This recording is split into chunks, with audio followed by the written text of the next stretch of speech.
India's largest digital media network Suman టీవీతో చేతులు కలపండి. ఫ్రాంచైజ్ ద్వారా లోకల్ మీడియా పార్ట్నర్ అవ్వండి.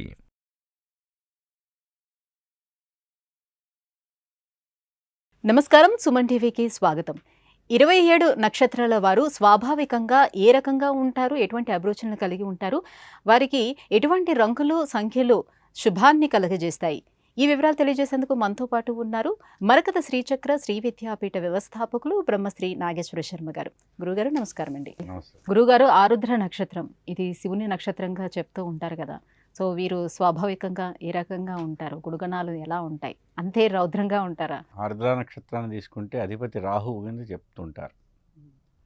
4 పాదాలు కూడా మిథున రాశికి సంబంధించినవి. మిథున రాశికి అధిపతి బుధుడు.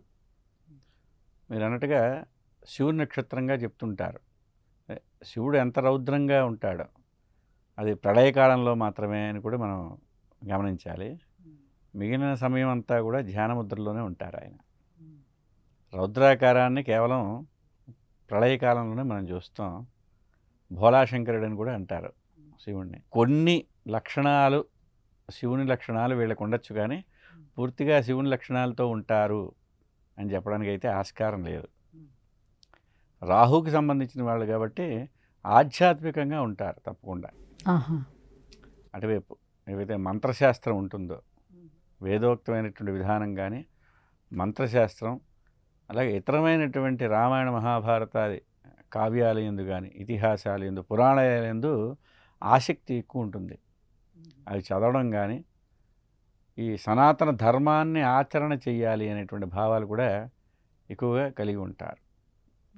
అదేవిధంగా మిథున రాశికి సంబంధించినటువంటి వారు కనుక బుధాధిపత్యం వల్ల వ్యాపార రంగంలో వ్యవహారాల్లో చురుగ్గా పాల్గొంటారు. విద్యాపరంగా కూడా బాగుంటారు. విద్యాపరంగా కూడా నెమ్మదిగా రాణిస్తారు. ఎందుకంటే జన్మించిన రాహు మహర్షిలో పుడతారు కనుక ఎప్పుడైతే వీళ్ళకి బాల్యాత్తు ఒక 7th 8th క్లాస్ వచ్చే వరకు కూడా రాహు మహర్షి జరుగుతూ ఉంటుంది.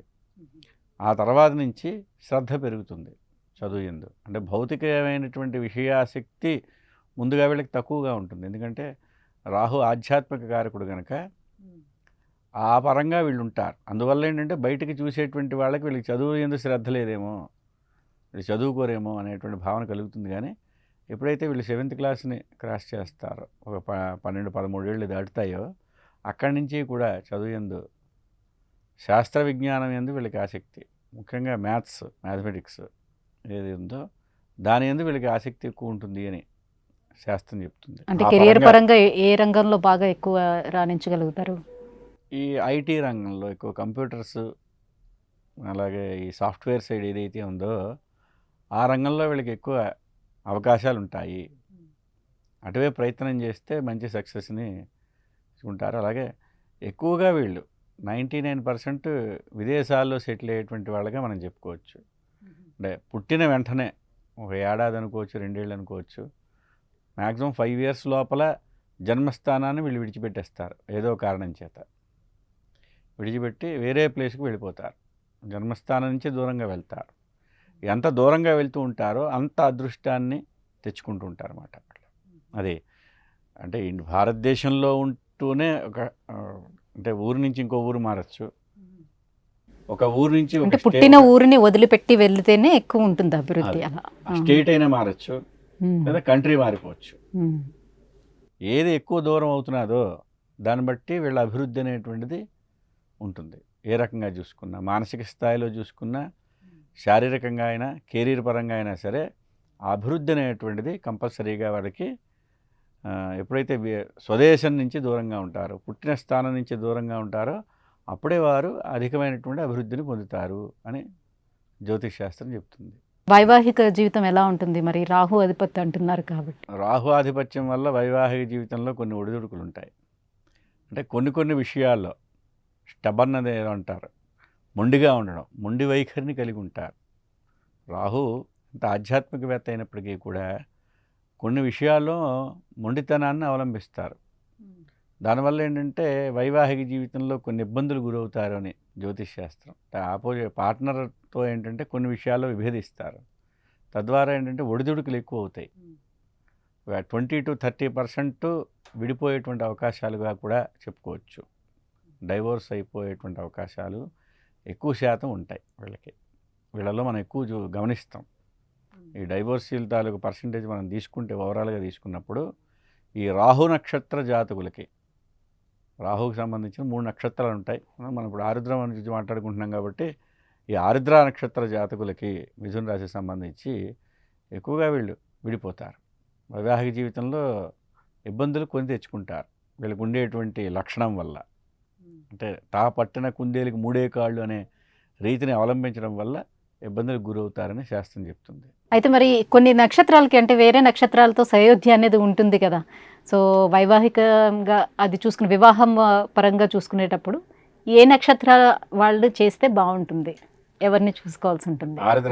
ఆరుద్ర నక్షత్రం వాళ్ళకి. ఆరుద్ర నక్షత్రం వాళ్ళకి ఏంటంటే ఎక్కువగా బుధ సంబంధమైనటువంటి నక్షత్ర జాతకులను చేసుకుంటే, అంటే ఆశ్లేష, జ్యేష్ఠ, రేవతి ఈ 3 నక్షత్రాలకి కూడా బుధుడు అధిపతి. కర్కాటక రాశి, వృశ్చిక రాశి, మీనరాశి ఈ రాశులు కానీ ఈ నక్షత్ర జాతకులు తో ఆరుద్ర నక్షత్రానికి కాంబినేషన్ కుదిరితే వాళ్ళని వీళ్ళు వివాహం చేసుకున్నప్పుడు వివాహ బంధం గట్టిగా ఉంటుంది. అంటే అందరి విషయంలో నేను అన్ని విషయాల్లో వీళ్ళు ఏదైతే మూర్ఖంగా మొండిగా వ్యవహరిస్తారో ఈ నక్షత్ర జాతకులు కాంబినేషన్ వల్ల ఏంటంటే వాళ్ళతో బాగా ఉండగలుగుతారు. వాళ్ళు చెప్పిన మాట వినడం కానీ, లేకపోతే వీడు చెప్పేది వాళ్ళు వినేటట్టుగా చేసుకోగలిగేటువంటి స్థితి వాళ్ళకి కలుగుతుంది. మరి ఆరోగ్యపరంగా ఎలా ఉంటుంది వీళ్ళకి? ఆరోగ్యపరంగా శారీరకంగా కన్నా మానసిక ఆరోగ్య విషయంలో కొంచెం వీళ్ళు ఇబ్బంది పడుతుంటారు. ఎప్పుడూ ఏదో ఒక మానసిక వేదనకి గురవుతారు. ఎందుకంటే రాహు మనఃకారకుడు అని చెప్తారు. మనసుకు సంబంధించినటువంటి ఆరోగ్య హానిని కలిగించే లక్షణం మూడ్ స్వింగ్స్ ఎక్కువగా ఉంటాయి రాహుకు ఉంటుంది. అలా కూడా అనుకోవచ్చు. అంటే ఏ క్షణం ఎలా ఉంటారు అన్నట్టు ఉంటుందా? అలా ఉంటుంది. అందుచేత ఏంటంటే మానసికమైనటువంటి కించిత్ క్షోభను అనుభవిస్తుంటారు. అంటే ఎప్పుడూ ఏదో జరుగుతుందేమో అనేటువంటి ఒక ఊహ లోపల నడుస్తూ ఉంటుంది వీళ్ళకి. ఏదో జరిగిపోతున్నదేమో అని. ఏమీ లేకపోయినా కూడా ఏ ఒడిదుడుకులు లేవు, వ్యవహారం అంతా సక్రమంగా నడుస్తున్నా ఏదో జరుగుతున్నది అనే ఒక భ్రమలో ఉండడం వీళ్ళకి ఎక్కువగా. అంటే దైవ చింతన ఎక్కువగా ఉంటుంది అని చెప్తున్నారు కదా గురుగారు. మరి దైవ బలం కూడా వాళ్ళకు ఉండాలి కదా అలాంటప్పుడు. దైవ చింతన వేరు, దైవ బలం వేరు. రాహుగ్రహ జపం వీళ్ళకి సంబంధించినటువంటి వాళ్ళు ఎవరైతే ఉంటారో దైవ చింతన ఉంటుందంటే అది కేవలం ఫిలాసఫీ, వేదాంతం. వేదాంతానికి సంబంధించినటువంటి భావాలు ఉంటాయి. దైవానుగ్రహం కలగడానికి ఏంటంటే జూపిటర్ అధిపతి అని చెప్తారు. గురుడు ఎవరికైతే బలంగా ఉంటాడో గురుగ్రహం వాళ్ళకి దైవానుగ్రహం ఉంటుంది. వీళ్ళు దైవ చింతన కలిగి ఉంటారు. దేవుడితో ట్రావెల్ చేస్తూ ఉంటారు, భగవంతుడితో ట్రావెల్ చేస్తూ ఉంటారు. కానీ దైవానుగ్రహం ఉండాలనేటువంటిది 100% చెప్పలేము. ఒకవేళ వీళ్ళ జాతకరీత్యా నమ్ముతారు కాబట్టి భగవంతుడిని ధ్యానంలో ఉంటారు, నమ్ముతారు కాబట్టి ఆటోమేటిక్గా ఉంటుంది కదా. అదే మనం అలా అనుకుంటాం. అన్ని సందర్భాల్లో అది నిజం అవ్వదు. మనం చాలా ఇష్టపడుతున్నాం కదా, వాళ్ళ కోసం ఎంతో సాక్రిఫైస్ చేసాం కాబట్టి వాళ్ళు కూడా మన కోసం చూడాలనేది ఎలా వర్కౌట్ కాదో భౌతికమైనటువంటి వ్యవహారాల్లో నేను చాలా అభిమానిస్తున్నానండి, నేను చాలా ప్రేమిస్తున్నాను, ఇష్టంగా వాళ్ళ కోసం ఎంతో త్యాగం చేశాను నేను అని మనం అంటాం. అన్ని సందర్భాల్లో వాళ్ళ వైపు నుంచి అంత పొందలేం కదా. అట్లాగే దేవుడి విషయంలో కూడా అదే జరుగుతుంది. మనం వారి యందు ప్రేమను కలిగి ఉండడం చేత వాళ్ళు మనని ఇష్టంగా చూడాలని ఉండదు అన్నమాట. అది ఖచ్చితంగా ఆర్ద్ర నక్షత్ర జాతకులకి జరుగుతూ ఉంటుంది. అది మరి వీరికి కలిసి వచ్చే రంగు, సంఖ్యలు, అదృష్ట రత్నాలు ఏంటి? నీలం అనేటువంటిది, నీలం ఆకుపచ్చ రంగులు వీళ్ళకి బాగా కలిసి వస్తాయి. అలాగే 4 అదృష్ట సంఖ్యగా చెప్పుకోవచ్చు వీళ్ళకి.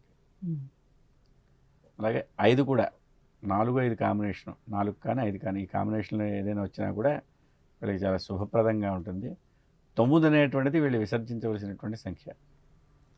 అలాగే తెలుపు, ఎరుపు రంగుల్ని కూడా కలర్స్ వీళ్ళకి కలిసి రావని శాస్త్రం చెప్తుంది. వారాల పరంగా చూసుకుంటే ఏ వారం బాగుంటుంది?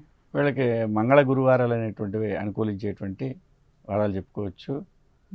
అలాగే ఆదివారం వీళ్ళకి కలిసి రాదు. ఆ రోజు ఏ పని ప్రారంభించినా నష్టపోయేటువంటి సూచన.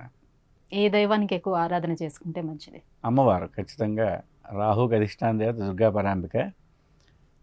దుర్గాకి సంబంధించినటువంటి నవదుర్గలు కానీ, చండీ అమ్మవారు, లలితా పరమేశ్వరి, రాజరాజేశ్వరి దేవతలు, అదే ఉగ్రదేవతల ఉపాసన కానీ, ఉగ్రదేవత ఆరాధన వీళ్ళకి కలిసి వస్తుంది. దశమహావిద్యలని చెప్పారు.